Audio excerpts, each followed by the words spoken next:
Showbiz celebrity, Cavite political titan, and former Senator Ramon Bong Revilla Jr. is in police custody at the Quezon City Jail in the Payatas District, where he will serve time along with his co-accused on a malversation of public funds case until its full and final adjudication.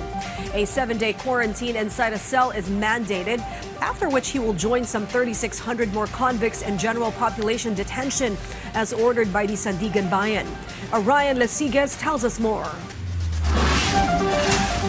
All 7 accused who were issued warrants of arrest over the anomalous flood control project in Pandi, Bulacan are now accounted for. This after the Philippine National Police also arrested the remaining accused, Emelita Capestrano Watt, last night. She is a co-accused of former Senator Bong Revilla. Based on the spot report, Watt was arrested in Barangay Panghulo, Obando, Bulacan at around 11 o'clock last night. She was also brought to the Sandigan Bayan along with Cristina May Pineda, who was arrested in Benguet. They are also facing the charge of malversation of public funds through falsification of public documents. No bail was recommended for the case.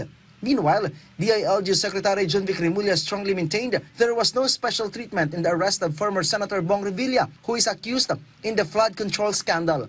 The public raised concerns after the Secretary personally drove Revilla to the Sandigan Bayan using his own vehicle. Revilla also did not wear a detainee shirt and was not handcuffed when he appeared before the Sandigan Bayan 3rd Division for his return of warrant. This was in contrast to the situation of his co-accused, including Bryce Hernandez, who arrived at Sandigan Bayan handcuffed and wearing detainee shirts. Ay, hindi kasi sila, Bryce, confined na sila, nakaano na sila witness, nasaan ba sila nun? Sa Senate? Sa Senate So, ano na sila, considered deprived of liberty na sila So, si Sen Bong naman, voluntarily na nag-surrender. At pagdating doon, ayun na yun, that is the end. According to the Secretary, driving Revilla to the court was simply an act of friendship. Hindi ko naman tinago sa inyo na kaibigan ko talaga siya. Pero pinaliwanag ko rin sa inyo na the law is the law. There are no special favors. I have to do my job. So sabi ko, ako na maghahatid sa iyo. Hindi ko na hinintay yung arrangement niya, yung commitment niya.